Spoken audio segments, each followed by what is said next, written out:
Hola niños, ¿cómo están? Hoy vamos a orar, pero a Jesús y a Dios. Todos van a cerrar sus ojitos y van a repetir después de mí. Papito Dios, te damos gracias por este día, por los pastores, por los niños de la iglesia y por todos de la iglesia. Te pido que ese COVID-19 no toque con ninguno de nosotros. Amén y amén. Segunda carta a los Corintios.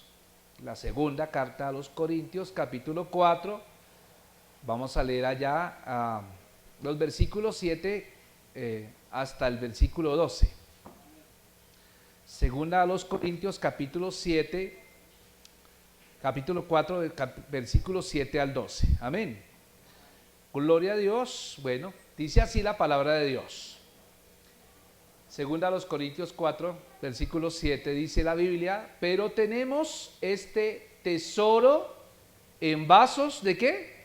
De barro, para que la excelencia del poder sea de Dios y no de nosotros, que estamos atribulados en todo, mas no angustiados, en apuros, mas no desesperados, perseguidos, mas no desamparados, derribados, pero no destruidos, llevando en el cuerpo siempre por todas partes la muerte de Jesús, para que también la vida de Jesús se manifieste en nuestros cuerpos. Porque nosotros que vivimos siempre estamos entregados a muerte por causa de Jesús, para que también la vida de Jesús se manifieste en nuestra carne mortal, de manera que la muerte actúe en nosotros y en vosotros la vida. Amén y amén. Bueno, yo quiero hablar un poco acerca de, hoy he titulado el sermón hoy, Paz en la tormenta. Paz en la tormenta. Estaba pensando qué le podemos poner a este pasaje y decía paz en la tormenta. No sé cuántos han escuchado una canción de Renan Carías que tiene ese nombre, Paz en la tormenta. Paz en la tormenta. Le invito a que escuche en YouTube, busque esa canción Paz en la tormenta. Es muy hermosa y es una descripción de cuánto los cristianos sufren, ¿cierto? Porque ¿cuántos saben que los cristianos también tenemos problemas? También tenemos que pagar impuestos, también tenemos que pagar servicios públicos, también se nos enferman los hijos, también todos los mismos problemas y a veces acrecentados, ¿cierto? Pero el Señor nos da una palabra de ánimo, de aliento. Amén. No sé, cuando yo les comentaba a ustedes en la otra ocasión que había visto un cuadro, una pintura muy linda. Era una pintura que era un árbol y ese árbol estaba siendo azotado por una fuerte ventisca, un rayo, viento, lluvia, y pareciera como que el árbol se fuera a partir. Esas ramas eran azotadas por el viento y la pintura expresaba bien como que se estaba a punto de romper ese árbol y crujía. Pero lo interesante de todo es que en una de las ramas del árbol había un nido con unos pájaros. Y los pájaros estaban ahí metidos en el nido, pero parecían lo más tranquilos del mundo. No se les veía angustiados, no se les veía preocupados, no estaban pensando el árbol se va a quebrar, ¿cierto? ¿Y ¿de dónde vamos a ir? No estaban pensando en eso. Y el título del cuadro precisamente se llamaba Paz en la tormenta. Paz en la tormenta. Qué interesante ver esto. No sé ustedes cuánto piensan esto, pero a veces yo me pregunto por qué Pablo pudo decir esto que dijo. Decía que estamos atribulados en todo, pero no estamos angustiados. Estamos en apuros, pero no estamos desesperados. Somos perseguidos, pero no estamos desamparados. Estamos derribados, pero no estamos destruidos. Eso lo dijo Pablo y se lo escribió a una iglesia cristiana, una iglesia que estaba ubicada en una ciudad llamada Corinto. Y yo no sé usted, pero a veces uno piensa y uno podría decir, ¿por qué Pablo pudo decir esto? Simplemente esto se le ocurrió tal vez porque fueron palabras para darle ánimo a unos hermanos que estaban pasando por tribulación. Tal vez ese era el pensamiento de Pablo, simplemente dijo, bueno, hermanos, tranquilos, Dios es poderoso, Dios nos va a sacar adelante. ¿Será esa sola la razón? Pero fíjense algo, que Pablo utiliza un principio de la palabra. Y este principio corre a lo largo de toda la Biblia, enseñándonos a nosotros que en medio de toda tribulación no estamos solos. Yo dije que en medio de toda tribulación no estamos solos, el Señor está con nosotros. Amén. Alguien dijo muy sabiamente, un psicólogo muy reconocido dijo alguna vez que el ser humano es en esencia es 80% reactivo a las cosas, a los estímulos, y un 20% simplemente es activo. Lo he dicho de otra forma, nosotros somos lo que reaccionamos. Por ejemplo, usted puede decirme ahorita, pastor, a usted lo aprecio con todo el corazón, lo quiero mucho y esto y lo otro, y yo sé que usted dice sinceramente todo eso, pero el día de mañana de pronto tuvimos alguna diferencia, y entonces ahí es donde realmente se va a saber si lo que usted dijo fue cierto o no fue cierto, porque somos 80% reacción. Mire todas las situaciones en las cuales tenemos que enfrentar a diario. Fíjense, si no es así, usted es 80% reacción, usted reacciona ante estímulos, usted reacciona ante problemas que se le presentan diariamente, usted reacciona, y la manera en que usted reacciona determina en realidad lo que somos o lo que tenemos por dentro. Entonces yo soy testigo de muchas personas que pasan problemas, pasan por unas tribulaciones impresionantes, como Job. ¿Se acuerdan ustedes de Job? Job tuvo una cantidad de problemas encima, tuvo crisis económica, se le murieron sus empleados, perdió cosechas, se le murieron sus hijos, y tras del hecho le dio una enfermedad de piel. Y en todas esas, la tremenda de la cosa era cómo reacciona ante una situación adversa, cómo reacciona ante una situación complicada. Yo le soy sincero, hermano, ¿cómo reaccionamos ante un problema? ¿Cómo reaccionas ante un problema? Por ejemplo, yo supe hace poco, esta semana, de una persona cristiana que trabaja como celador en una iglesia cristiana. Y él estaba trabajando en esa iglesia, y resulta que cuando estaba trabajando en la iglesia, le llegó la iglesia como celador, le timbró el teléfono, y al otro lado de la línea le estaban dando una mala noticia. La mala noticia es que un hijo de él había muerto en un accidente de tránsito. Desde luego, yo me pongo a pensar cuál habría sido mi reacción. ¿Sabe cuál fue la reacción de él? Se desmayó. Y yo no critico eso, porque Dios me guarde, o Dios guarde a ustedes también de alguna situación de esas. ¿Cómo reaccionaremos ante eso? ¿Me entiende lo que estoy diciendo? Por otra parte, también escuchaba una vez un hombre que iba en un carro, y de pronto timbró el teléfono, iba con el pastor iba conduciendo el auto, y este hermano recibió una llamada donde al otro lado de la línea alguien estaba llorando y estaba diciendo, papá, maté un muchacho, y parecía que era la hija de él, y entonces el hombre se reaccionó de una manera tan abrupta, dijo, ¿qué pasó? Y inmediatamente se escuchó la voz de un hombre al otro lado de la línea, decía, habló con el hermano o la persona tal, pongamos un nombre, Luis Castro, habla con don Luis Castro. Sí, señor, habla con él. ¿Qué pasó? No, ya habla con el agente tal. Lo que sucedió fue que su hija atropelló a un jovencito que venía en cicla, y el muchacho ya falleció. Eso fue. Y entonces le pasó otra vez a la muchacha, papá, páseme la muchacha, papá. Y entonces, claro, él se empezó a angustiar. Y en medio de la angustia, pues, apáguenme el bendito teléfono.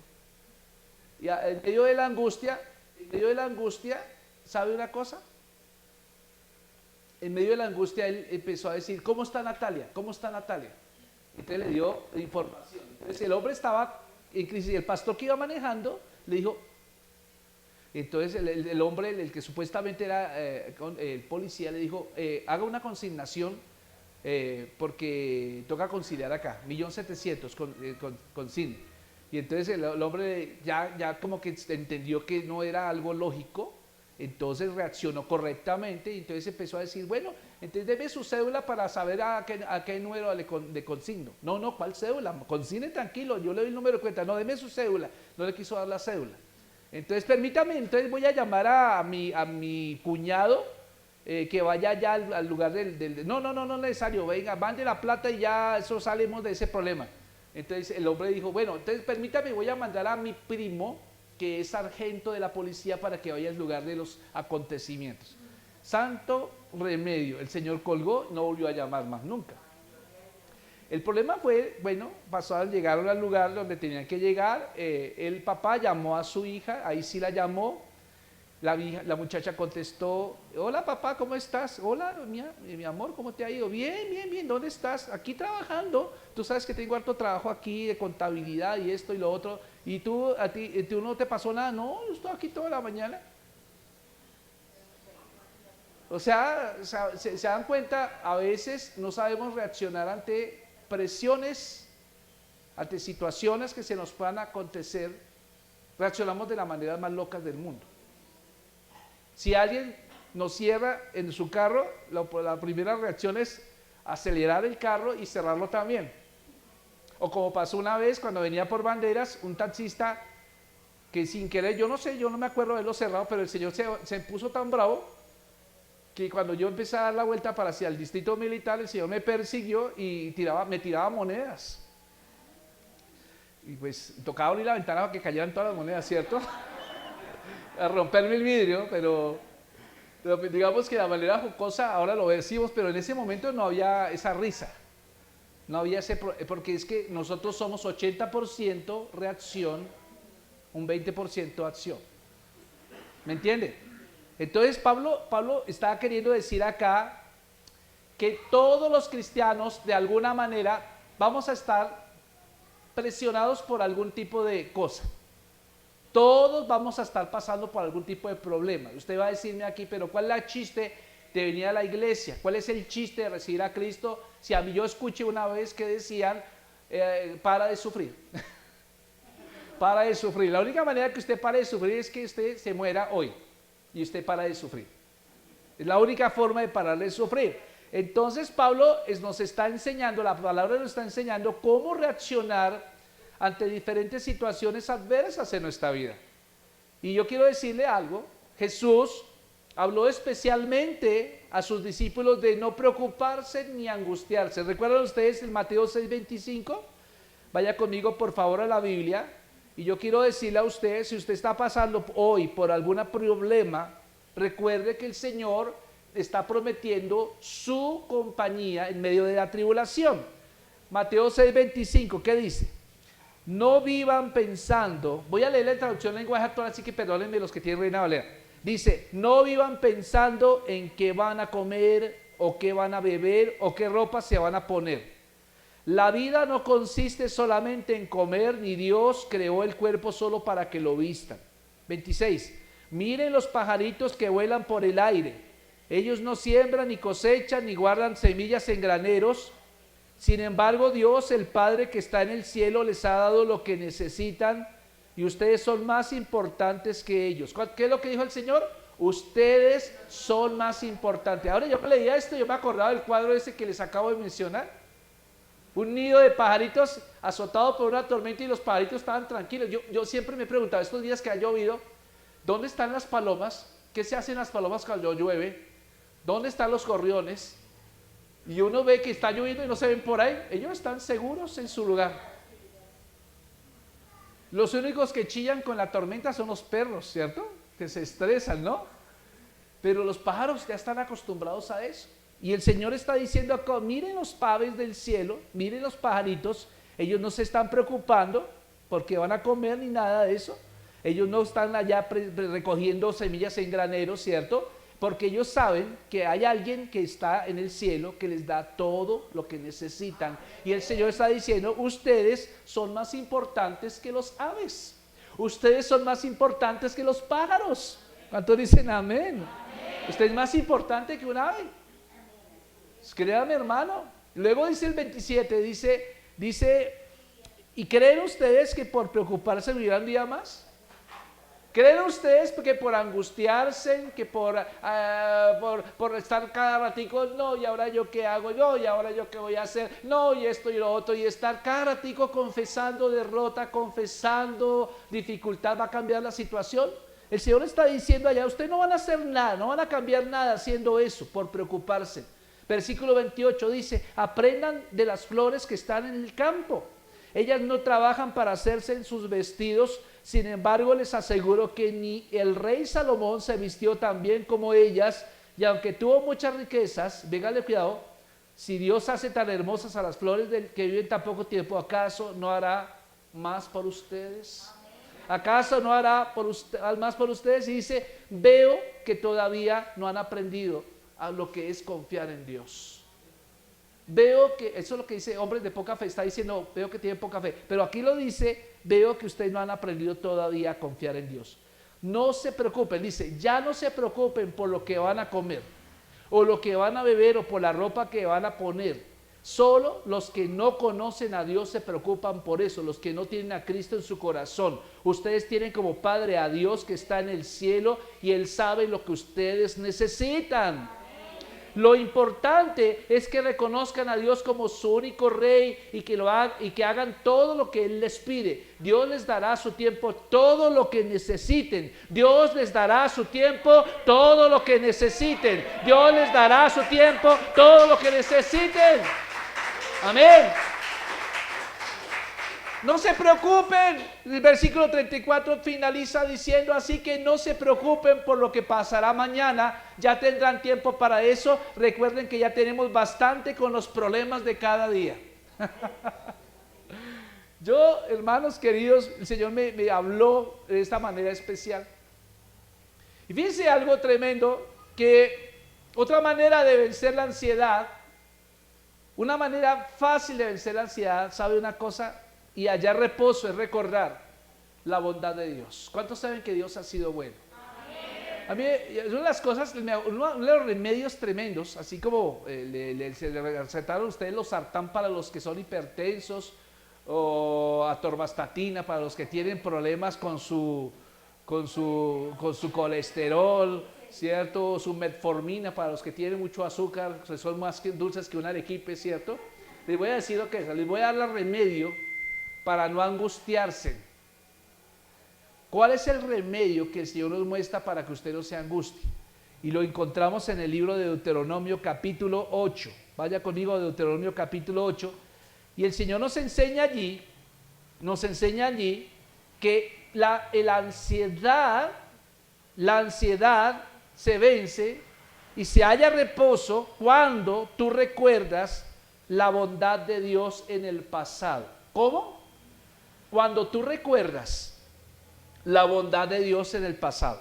Amén. Esa es la manera. Entonces fíjense algo, y yo le podría colocar esta enseñanza más bien, acuérdate de no olvidar. Acuérdate de no olvidar, ¿cierto? No te olvides de recordar también, te podría decirlo de otra forma. Pero quiero decirte algo, la provisión de Dios en el pasado nos da confianza para el futuro. La provisión de Dios en el pasado nos da confianza para el futuro. Lo feliz que una persona puede ser depende de la profundidad de su gratitud y de la manera en que recuerda cuánto ha sido Dios bueno con él en el pasado.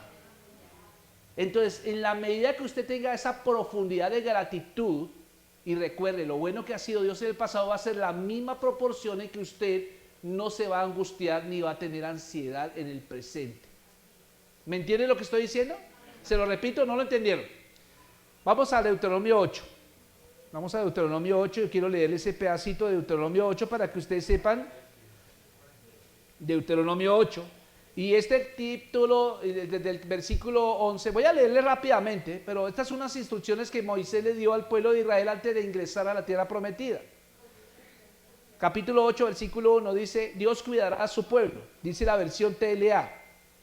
Moisés continuó diciendo, ponga atención, tengan cuidado de cumplir con todos los mandamientos que en este día les doy, para que puedan vivir en la tierra que Dios había prometido a sus antepasados. Si los cumplen, serán los dueños de esa tierra y tendrán muchos hijos. Versículo 2, no se olviden jamás de lo que han vivido desde que salieron de Egipto hasta llegar a este lugar. Durante estos 40 años, Dios les ha hecho sufrir para saber si ustedes son sinceros y desean obedecerlo. 3, los ha hecho pasar hambre, pero les ha dado a comer el pan del cielo, un alimento que ni ustedes ni sus antepasados conocieron. Y con esto Dios quiso enseñarles que aunque les falte el alimento, pueden confiar en sus promesas y en su palabra y tener vida. 4, durante 40 años han estado caminando y sin embargo jamás sus ropas se envejecieron ni sus pies se hincharon. 5, si Dios los disciplinó, reconozcan que lo hizo porque los ama como un padre a su hijo. 6, por lo tanto, trátenlo con respeto y obedezcan todos sus mandamientos. 7, miren que Dios les está dando una tierra excelente, llena de arroyos, fuentes y manantiales que brotan de los valles y las montañas. 8, esta tierra produce trigo, cebada, higos, uvas, granados y aceitunas, y hay también mucho aceite y mucha miel. 9, allí nunca les faltará de comer, ni nada que puedan necesitar. De sus montañas sacarán cobre y de sus piedras sacarán hierro. Pero una vez que hayan comido, escuchen, y queden satisfechos, no se olviden de dar gracias a Dios por tan excelente tierra. Vaya conmigo al 11, dice, no se olviden de su Dios. ¿Cómo empieza la Reina Valera diciendo? Aquí dice, no se olviden de su Dios, obedezcan todos sus mandamientos que en este día les doy. 12 al 14 dice, es fácil olvidarse de Dios cuando todo marcha bien, cuando uno está lleno y tiene que comer, cuando uno tiene buena casa y tiene mucho ganado, oro y plata, cuando la gente tiene más y más, se vuelve orgullosa y se olvida de Dios. Por eso tengan cuidado, no se olviden de que Dios los sacó de Egipto donde eran esclavos. 15, y que los guió por tan grande y terrible desierto lleno de serpientes venenosas y de escorpiones y que nada les pasó. No olviden cómo sacó agua de la roca cuando se morían de sed y no tenían nada que beber. No se olviden tampoco que en pleno desierto les dio de comer pan del cielo, un alimento que sus antepasados no conocieron.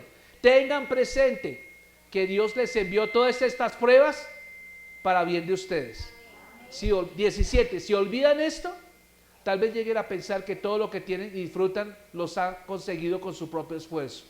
Más bien deben recordar que fue Dios quien les dio todo eso y que lo hizo para cumplir su promesa a nuestros antepasados. Yo les aseguro que si ustedes se olvidan de Dios, morirán. ¿Sí? Si se olvidan de Dios, ¿qué? Morirán. Si son desobedientes, Dios los destruirá, así como va a destruir a los pueblos que ustedes enfrenten. Todo el capítulo 8 lo leímos. Pero hoy obviamente alguien me decía, pastor, esta palabra no es para la iglesia, esta palabra es para el pueblo de Israel que estaba allá en el desierto. Y yo le digo, tienes razón, pero el principio aplica también.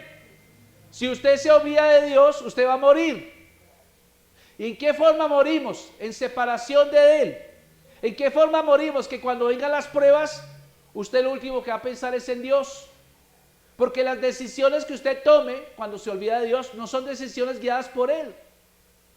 No sé si usted está entendiendo eso, pero hay dos tendencias. Y las dos tendencias son las siguientes. Una, olvidarse de Dios en medio de las aflicciones. Olvidarse de Dios en medio de las aflicciones. Entonces, ¿qué pasa con la gente que se preocupa? ¿Qué pasa con la gente que se angustia? Que se olvidó de Dios. Si esa persona tuviera presente a Dios, no se angustiaría. Si esa persona tuviera una relación viva y eficaz con el Señor a través del Espíritu Santo, esa persona podría superar las adversidades. Y no estoy diciendo con esto que no sintamos de pronto temor. ¿Algunos de ustedes han sentido temor? A veces uno cruzando la 1 de mayo, el otro día estaba cruzando la 1 de mayo, fui a comprar un galón de aceite y la 1 de mayo tiene una vaina así con un pasto alto, entonces yo crucé la 1 de mayo así y cuando venía bajando, bajé mal y tronché este pie y venía un carro bien a toda velocidad, yo venía el carro, yo sentí miedo en ese momento. En ese momento yo no sentí dolor en mi pie, sino ahí sí el pie corrió, pero cuando hubieran llegado a la otra orilla, me empezó a doler mucho porque ya me había pasado el susto. Usted siente susto, ¿sí o no? Se tira del tobogán allá en Piscilago y a uno lo piensa 2 veces, ¿sí o no? ¿Me tiro o no me tiro? Quite allá y deje pasar, ¿cierto? Pero a uno le da susto muchas cosas en la vida. Y ahora, tener miedo no significa que usted sea cobarde. Entonces, hay una forma y es que nosotros somos esclavos de las aflicciones cuando nos olvidamos de lo bueno que ha sido Dios en el pasado. Otra manera es olvidarse de Dios en medio de la abundancia. Y eso le pasa a la mayoría de personas. Yo miro que mucha gente que va a las iglesias piden por oración, por un trabajo, piden oración por alguna situación, por una sanidad, por alguna cosa. Dios les contesta y no vuelven a la iglesia. Entonces fíjense que hay una íntima relación entre el olvidarse de lo que Dios nos ha dado y las preocupaciones. Hay una íntima relación. Entonces, entre más profunda sea tu relación de gratitud hacia Dios, va a ser también la misma proporción en que tú superas las aflicciones. Amén. Entonces debemos usar cada momento de hoy como si la eternidad dependiera de nuestras palabras y hechos. Tenemos que aprender a hacer eso. Salmo 143, lea conmigo Salmo 143, versículos 5 y 6. Dice David de la siguiente manera, Salmo 143, 5. Me acordé de los días antiguos, meditaba en todas tus obras, reflexionaba en las obras de tus manos. Extendí mis manos y mi alma a ti como la tierra sedienta. Selah. ¿Sabe una cosa? Cuando lees el Salmo 143, David, no sabemos en qué momento de su vida escribió este salmo. No sabemos si fue durante la persecución de Saúl hacia sí mismo, o si ya en este momento ya era rey. No sabemos mucho de eso.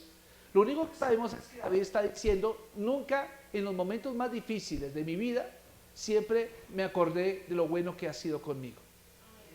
Cuando tuve que pasar por situaciones difíciles, David está diciendo, me acordé, y esto me ayudó a superar a mis adversarios, me ayudó a tener confianza en ti, y supe que en el momento adecuado tú vendrías en mi ayuda. Dicho de otra forma, el Salmo 143 le invito a que lo lea en su casa. Decía, mis enemigos quieren matarme, decía, versículo 3. Mis enemigos quieren matarme, me tienen acorralado y en constante peligro de muerte, dice el Salmo 143, 3. Versículo 4 dice, ya no siento latir mi corazón. Vea la angustia por la cual está pasando David. Ya perdí mi ánimo. Me vienen a la mente los tiempos pasados y me pongo a pensar en todas tus acciones. Vea el versículo 5 en el remedio. ¿El qué hizo David allí en medio de la angustia? Versículo 5 dice, me vienen a la mente tiempos pasados y me pongo a pensar en todas tus acciones. Tengo muy presente todo lo que has hecho. Versículo 6, hacia ti extiendo mis manos, pues me haces falta como el agua a la tierra seca. ¿Sabe una cosa? Aquí lo que acabamos de ver es que tanto Pablo, ¿cierto? Como David, ¿cierto? Ellos están diciendo, nosotros recordamos al Señor. Ahora, Deuteronomio yo le leí, Moisés también lo enseñó. Ese era un tremendo consejo para el pueblo que iba a heredar la tierra prometida.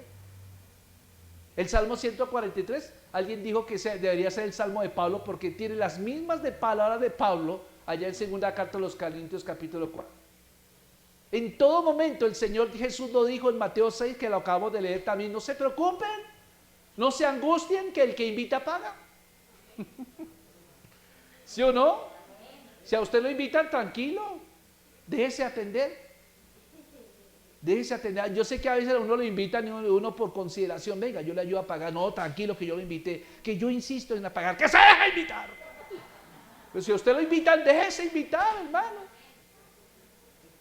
Ya, ¿se ha visto que a veces uno lo invitan a comer a una panadería y uno le da pena y uno espera que el otro pida primero? Y uno, pida usted primero, y uno ya le echó ojo a uno de esos tremendos hojaldres llenos de arequipe y una vaina bien tremenda, un brazo de reina.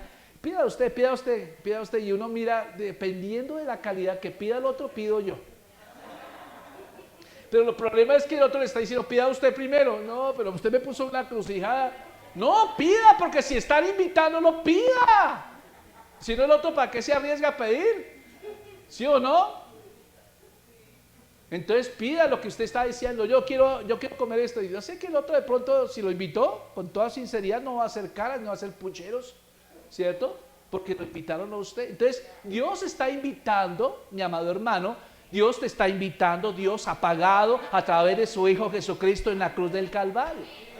No tienes por qué preocuparte, Dios sabe tu tribulación, Dios sabe tu necesidad, mi amado hermano. Aún sin embargo, recuerden que Juan 16:33 dice, en el mundo tendrán aflicción, pero confíen, yo he vencido al mundo. Entonces por eso podemos decir claramente, Pablo decía que estamos, sí, que estamos atribulados, sí, que estamos angustiados, pero no estamos desamparados, que somos perseguidos, pero derribados, pero no destruidos, que llevamos en el cuerpo siempre todas las partes de la muerte de Cristo. Yo quiero decir una cosa, cuando usted se angustia, usted está negando la obra de Cristo en la cruz del Calvario. Lo siento decirlo de esta manera. Si usted está angustiado, llevado y no sé qué, y se ve más angustiado que una persona que no viene a la iglesia, usted simplemente está pisoteando la sangre de Cristo. Usted tiene que saber que Cristo está al control de las cosas. Ahora, muchas veces las cosas por las cuales pasamos son cosas por pura negligencia nuestra, ¿sí o no? A veces dejamos de hacer las cosas en su momento y claro, lo que era oportuno para ese día pasó a ser urgente para el día siguiente y ya al día siguiente hay otras necesidades y ya no puedes atenderlo del otro día porque estaba atendiendo del día anterior. Y entonces se te va aplazando todas las cosas y entonces por esta razón es que tenemos ese problema. Por eso, mi amado hermano, Pablo decía, ¿estamos atribulados? Sí. Y la idea aquí Pablo está diciendo que la iglesia estaba siendo perseguida. Piense un momento la iglesia primitiva. Cuando usted lee un poco acerca de la historia de la iglesia, va a darse cuenta de cuántas personas morían y cómo morían en aquel tiempo. Primero empezaron a perseguirlo, los mismos judíos empezaron a perseguir a la iglesia. Les llamaban los del camino de manera despectiva, los del camino, los del camino. En ese momento, cuando empezó el pueblo, los religiosos de la época a perseguir a la iglesia, pues el imperio romano todavía no sabía identificar si eran cristianos o eran judíos, y para ellos eran lo mismo. Hasta tiempo después, cuando vemos que empezó una asociación de emperadores, entre ellos Nerón, ¿cierto? Diocesano y otros emperadores empezaron a perseguir a la iglesia, porque se convirtió en un peligro para sus intereses. Eso pasa igual que hoy. Se da cuenta que hoy en la cortina de hierro en Rusia, en China, en Corea del Norte, en Myanmar, en Indonesia, esos países por allá que todos que terminan en Istán, Pakistán, Afganistán, Turkmenistán, todas esas cuestiones, tierras, allá no se puede ser cristiano. ¿Y por qué tanta persecución a los cristianos? ¿Acaso le estamos robando algo así? ¿Nada? Simplemente el hecho de ver una Biblia o simplemente el hecho de que usted sea identificado como cristiano, usted amerita ser encarcelado, torturado y en muchos casos muerto. Y es que el evangelio tiene poder. Dese cuenta un poco el poder que tiene el evangelio. El evangelio tiene tanto poder que los musulmanes no lo pueden resistir. Los comunistas no lo pueden resistir. Sepa usted que el comunismo es ateo por esencia. El comunismo es ateo 100%, y así hayan candidatos que dicen que tienen a Dios, que creen en Dios, es mentira, porque el comunismo es ateo, en esencia es ateo. ¿Me entiende lo que estoy diciendo? Entonces para ellos es lo mismo que ir a la iglesia cristiana, que ir a la parroquia católica o que ir a donde los mamos allá en la Sierra Nevada de Santa Marta, para ellos es lo mismo. Entonces uno tiene que aprender a saber que la iglesia fue perseguida por causa de su fe. Y entonces, por aquel tiempo, mis amados hermanos, pues claro, el evangelio trae libertad. Entonces, cuando la gente pide leer la Biblia, trae libertad. Y entonces, claro, entonces eso va en contra de muchas reglas de opresión. Y entonces, por eso, la iglesia primitiva tuvo que ser perseguida. Cuando Pablo está diciendo que somos perseguidos, está diciendo, ustedes están siendo atribulados, sí. Y Pablo era un hombre que sabía claramente cómo era perseguir, porque él fue un perseguidor de la iglesia. Él sabía cómo se perseguía y cómo muchos de los primeros cristianos murieron de diferentes maneras de tortura, porque los romanos se inventaron todo tipo de tortura. Se inventaron el circo romano, o sea, el circo romano donde los metían a las fieras y los leones, los lobos, las fieras despedazaban a los cristianos, ¿cierto? Y eso era allá el emperador y todos aplaudiendo. También se llevaba el circo romano donde habían gladiadores y entonces los cristianos eran destruidos por unos gladiadores. Y de otras formas, por ejemplo, unas formas que inventaron fue colocar a los cristianos en una vaina, en un madero donde se les estiraba así hasta que se desmembraban completamente y verlos sufrir y gritar. Nerón, por lo menos, como la cruz fue algo que usaron mucho los romanos, no solamente crucificaban, porque la cruz era algo terrible para morir. Creo que el método más terrible para morir era la cruz, porque la cruz no es una muerte instantánea, es una muerte que puede durar 2-3 días ahí muriendo. Entonces fíjense, le clavaban acá, no acá, sino acá le clavaban los clavos, ¿cierto? Y imagínese usted clavado también en los pies. Si usted se dejaba de cansar, entonces empezaba a desgarrársele los brazos. Si usted se paraba, se desgarraban los pies. Entonces, la manera de morir. Y Nerón se inventó no solamente la muerte bueno, ya se habían inventado otros pueblos, pero los romanos desarrollaron mejor la muerte a través de la cruz. Pero Nerón se inventó algo, y es que crucificaban a los cristianos en el jardín del palacio en Roma. Y les prendían candela para él alumbrar el jardín mientras él paseaba en su caballo de noche. O sea, ustedes se dan cuenta de los vejámenes tan tremendos que había en la iglesia primitiva. Por eso entienda Pablo cuando dice, Pablo le está diciendo, listo, ustedes están siendo atribulados en todo, pero ustedes no deben angustiarse. Impresionante. Aquí nadie ha sido perseguido por causa de su fe. De pronto nos recuerdan a la mamita por ahí, ¿cierto? Porque uno les habla de Cristo, y cierto, y yo me he ganado muchos enemigos. Me he ganado muchos enemigos por hablar de Cristo, por decir esto, por decir aquello. Pero fíjese, realmente no soy yo, es aquel que tengo yo. Y tú tienes a Cristo en tu corazón. Por eso Pablo dice, en medio de la tribulación no se angustien, no se angustien. Pablo luego dice, no se angustien y aprendamos a vivir en un mundo que está siendo atribulado por el diablo. Aprendamos a vivir que este mundo, el quien lo controla es Satanás, pero hay un pueblo elegido que es usted. Y en medio de esa elección Dios no lo va a dejar en vergüenza. Usted puede estar atribulado, usted puede estar en apuros, usted puede ser perseguido, usted puede ser derribado, ¿cierto? La situación es complicada, pero yo quiero decirle, usted muestra en cada situación esa una devoción apasionada hacia Jesús. Porque si usted muestra angustia, si usted muestra demasiada ansiedad, usted está diciendo, yo no creo en lo que Cristo hizo por mí. Está diciendo con esto que usted, su vida y su relación con el Señor está descuidada. Esta semana un pastor, no sé cuántos conocen al pastor Ernesto Alemán. ¿Lo reconocen? En esta semana, el lunes, se le incendió la iglesia. Alguien estaba haciendo, según lo que dijo él, estaba haciendo alguna locativa y por algún descuido, que no explicó, se inició un incendio. Y ese edificio está lleno de techo así como de PVC, pero está aislado con fibra de vidrio para evitar que el ruido se rebote. Y hasta del hecho tiene piso solo el tapete. Entonces imagínense cómo era ese incendio. Eso fue rapidito. ¡Puf! Los bomberos casi ni alcanzan a llegar. No alcanzan casi a llegar. Dice que las pérdidas fueron más de 100 millones de pesos en pérdidas. Y él estaba justamente enseñando en una clase de CEPCO cuando lo llamaron y dijeron, su iglesia se está incendiando.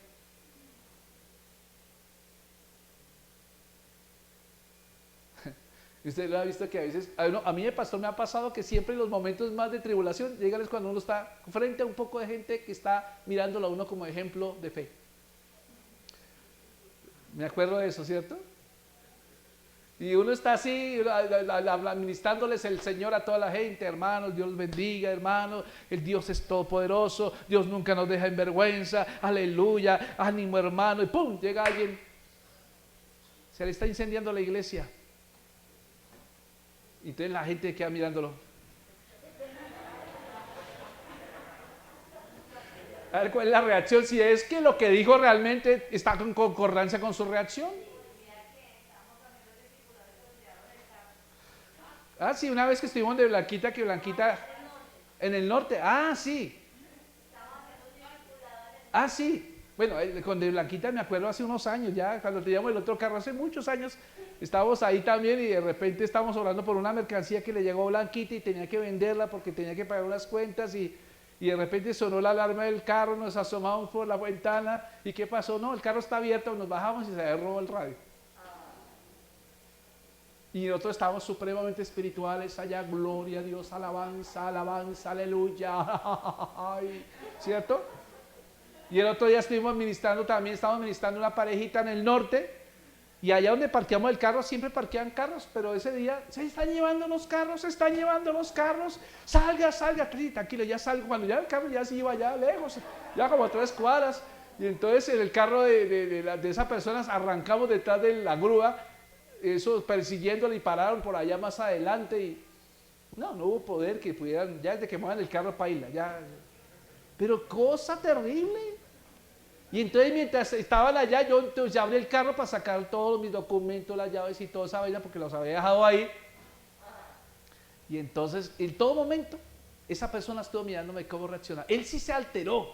Él empezó a alegar con el policía de tránsito, es que ustedes, ¿por qué llevan? Si ahí no hay ninguna señal de tránsito. Y yo le dije, cálmate, no te dejes dominar por eso.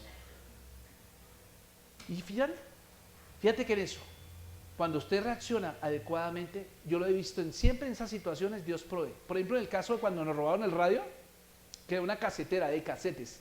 No, yo creo que nadie conoció casetes acá. Dios proveyó, a alguien supo y nos regaló un radio porta CDs, con ese que se quitaba, porque ese antes era frontal, ¿sí o no? Y yo dije, Señor, y no duró ni 8 días. Antes fue para mejorar.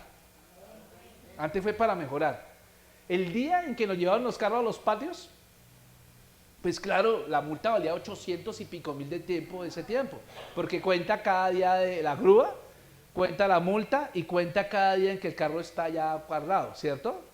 Entonces eso va subiendo. Bueno, tomé el curso y toda la cuestión, y la otra mitad, personas que supieron, nos mandaron una ofrenda. Impresionante. Y no eran de la iglesia. Eran gente que no era de la iglesia. Yo no sé, pero Dios hace unos milagros. O sea, ¿qué hace cuando usted no se angustia? Usted primero, ¿no? Cuando yo no me angustio, estoy dando por entendido que tengo una relación viva y eficaz con el Señor. Claro, yo me espeluco un poquito, sí, pero yo ya me controlo, tranquilo. Señor, toma control, Espíritu Santo. Pero es que hay gente que se desencaja. Cuando usted se desencaja, no opera el milagro, no va a operar milagros. Porque el diablo viene a tocarlo a usted para desencajarlo, pero Dios permite que el diablo lo toque para bendecirlo. ¿Me entiende? O si no, lea la historia de Job. ¿Job se desencajó? No, hasta consiguió una teja para rascarse, ¿no? Se rascaba y caían pedazos de cuero ahí, eso tenía una montaña de pedazos de carne ahí para echar el arroz. Pero en ninguna manera el propósito del diablo era que él maldijera el nombre de Dios. Hasta la mujer en Job 2:9 le dice, persiste tú en tu integridad, maldice a Dios y muérete. Aunque la Reina Valera, la versión antigua decía bendice a Dios y muérete. La Reina Valera 60 corrigió eso y dice maldice a Dios y muérete. Porque la situación no era porque la mujer de Job era mala, sino que lo estaba viendo tanto sufrimiento que dijo, lo mejor es que maldiga a Dios y que caiga un rayo y ya, listo, se acabó, paró de sufrir, ¿sí o no? Hoy todo el mundo nos vende, fíjese con la aprobación ahora de la eutanasia. Porque eso está, hay una cantidad de gente aprobando eso, que presionando que no, que la muerte digna, que no sé qué. No, ¿y sabe qué pasa? Si hay casos, porque uno no puede decir que no haya casos donde ya el diagnóstico es terminal, donde no hay nada que hacer, uno no puede ser tampoco duro. Pero ¿sabe que si se aprueba esta ley, eso es darle libertad a los que no tienen ese tipo de enfermedad para que los suiciden? ¿Cierto? Sí, para que los suiciden. Como no son capaces de suicidarse a sí mismos, entonces quieren implicar a otros para que los maten. Véase cómo está al revés el mundo. Por eso Pablo, ahora entiéndalo, está diciendo, sí, estamos atribulados, pero no estamos, ¿qué? Angustiados, no estamos desesperados, no estamos en apuros. Somos perseguidos, sí, pero no estamos desamparados, porque Él está con nosotros. Que estamos derribados, te estás tirado en el piso, pero que el que estés tirado en el piso no quiere decir que estés destruido. Tú no estás destruido para nada. Amén. Así que tienes que aprender a convivir con la dificultad. Todos los días la dificultad va a ser parte de nuestro quehacer diario. No pregunte por qué, pregunte para qué. Pregunte para qué. Y en la medida que usted descanse en el Señor y le permita que Dios tome control de eso, va a darse cuenta cómo Dios no lo deja en vergüenza, porque el que invita, paga. Si el Señor lo invitó, Él sabía que usted iba a ser perseguido por causa de su fe. Si el Señor lo invitó, Él sabía que usted iba a tener que sostener su hogar. Si el Señor lo invitó, Él sabía que usted tendría que hacer muchas cosas. Aquí no, dependa de Dios. Haga lo que tiene que hacer acá en la tierra y dependa de Dios. Amén y amén. Pónganse de pie. Vamos a orar. Vamos a darle gracias a Dios, porque yo creo que esta palabra es pertinente.